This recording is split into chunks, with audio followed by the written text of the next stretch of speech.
નમસ્કાર વિદ્યાર્થી મિત્રો, હું શૈલેષ દલસાણીયા આપનું હાર્દિક સ્વાગત કરું છું. આજે પણ આપણે પેરેગ્રાફ પરથી પ્રશ્નો છે એ સમજીશું. બરાબર, ખાસ ધ્યાન રાખજો, પેરેગ્રાફ પરથી પ્રશ્નો સમજાય એવા છે અને પરીક્ષામાં પૂછાય એવા છે. હવે અહીંયા એક તમારી સામે એક પેરેગ્રાફ છે. Against whom does the writer warn the worker? કે કામદારોને કોની સામે છે લેખક છે એ ચેતવણી આપે છે. તો કે the writer warns the worker against their master. એટલે કે તેના માલિકો પ્રત્યે છે ચેતવણી આપે છે. Why are slaves considered as the blind lovers of the nation? કે શા માટે છે ગુલામોને છે રાષ્ટ્ર પ્રત્યેના આંધળા પ્રેમી તરીકે ગણાવ્યા છે? તો કે slaves are considered as the blind lovers of the nation because even though they know that the citizenship papers are no warrant for their safety. તેઓ જાણે છે કે તેના નાગરિકોના કાગળો છે એ તેની સલામતીની, તેના પત્ની અને તેની બાળકોની સલામતીની બાંહેધરી નથી. And their persistent toil, years of struggle will bring nothing to them. અને તેનો વર્ષો સુધીનો જે મહેનત છે એના માટે કંઈ કરશે નહીં. They believe themselves country, કે તેઓ તેને દેશ ગણે છે. And keep on serving blindly, અને આંધળી રીતે તેની સેવા કરે છે. What does the writer alarm the worker at? કે લેખક છે કામદારોને શેના પ્રત્યે ચેતવે છે? તો કે the writer points out the fact the simple hearted workers are carried away by the oratory and shrewd leaders and get befooled. કે અહીંયા લેખક છે એ સામાન્ય હકીકત જણાવે છે કે મજૂરો છે એ પોતાના પ્રદેશ માટે લડવા માટે તૈયાર થાય છે અને મૂર્ખા બને છે. They have to sacrifice everything in their life. તે તેના જીવનમાં બધી બાબતો માટે બલિદાન આપે છે. But the sugar coated speeches of leaders, એટલે કે સુગર કોટેડ એટલે કે મીઠી, સુગર કોટેડનો મિનિંગ શું થાય?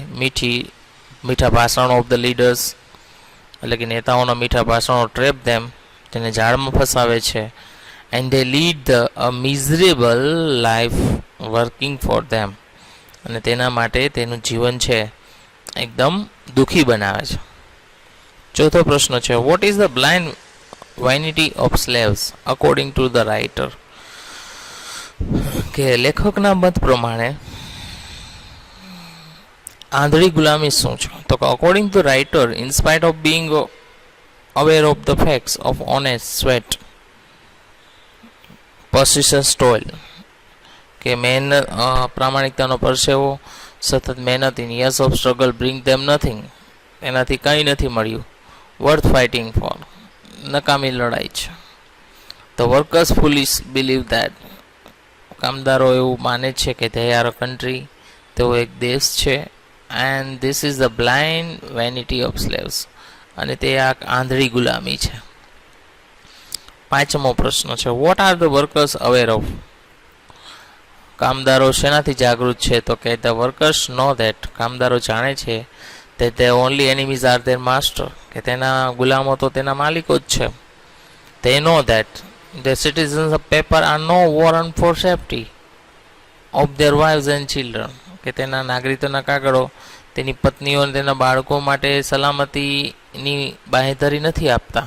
They also know that, તેઓ એ પણ જાણે છે કે in spite of their honest persistent toil, કે તેની સખત મહેનતથી they have got nothing worth fighting for, તેને આ લડાઈમાં કંઈ પ્રાપ્ત થયું નથી.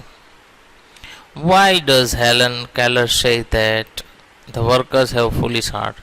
શા માટે હેલન કેલર એવું કહે છે કે કામદારો છે મૂર્ખ હૃદયના છે? તો કે Helen Keller says that even though workers know they no reason fight for their master for the country, કે તેના માલિકો માટે જે દેશ માટે લડે છે તેના માટે કોઈ કારણ નથી હોતું. Does not belong them. They believe the country, તેઓ એક દેશ માને છે, and are ready to make the sacrifices, અને તે બલિદાન આપવા માટે તૈયાર થઈ જાય છે. એના પછીનો પ્રશ્ન છે, whom have men followed from time immemorial. Immemorial time એટલે કે ઘણા સમયથી લોકો કોને અનુસરે છે? તો કે from time immemorial men have follow with the blind loyalty strong men, એટલે કે શક્તિશાળી માણસો, who had a power of money and armies, કે જેની પાસે પૈસાનો અને આર્મીનો પાવર છે એ લોકોને અનુસરે છે. In vote adverse condition have slaves and served their master? Adverse condition, તો કે even while Aun died of the battlefields fighting, કે પોતા બેટલ ફાઇટિંગ એટલે કે યુદ્ધના મેદાનમાં મૃત્યુ પામવા છતાં પણ these slaves have tilled lands of rulers, કે આ શાસકોનું છે જમીનોનું રક્ષણ કરે છે, અને have been robbed of their fruits of their labor. રોબ્ડ કરવું એટલે છીનવાઈ જવું, અને તેની મહેનતનું ફળ તેનાથી છીનવાઈ જાય છે. How far are they not free according to the Helen Keller, કે ક્યાં સુધી છે તેઓ આઝાદ નથી હેલન કેલરના મત પ્રમાણે? તો કે according to the Helen Keller they are free till the men who frame execute the law represent interest of the lives of the people and no other interest, કે ત્યાં સુધી તેઓ આઝાદ નથી કે જ્યાં સુધી લોકોના ઈચ્છા પ્રમાણેના જે કાયદાઓ ઘડવામાં આવે અને તેનો અમલ કરાવવામાં આવે. વાય ડઝ હેલન કેલર સે there has never existed truly free democratic nation in the world, કે શા માટે હેલન કેલર એવું કહે છે કે દુનિયામાં એક પણ એવો સાચો આઝાદ અને લોકશાહી દેશ નથી? તો કે Helen Keller says that there is nothing existed truly free democratic nation in the world because from very long time, ઘણા સમયથી men have followed the strong men with the power of money and armies with blind loyalty, કે ઘણા સમયથી છે લોકો છે એ પૈસાની શક્તિ અથવા તો આર્મીની શક્તિ ધરાવતા લોકોને આંધળી રીતે અનુસરે છે અને વફાદાર રહે છે. તો મિત્રો અહીં સુધી રાખીએ છીએ. નેક્સ્ટ લેક્ચરમાં પણ આપણે પ્રશ્નો સમજીશું તેના. ઓકે, તો અહીં સુધી રાખીએ છીએ. Thank you.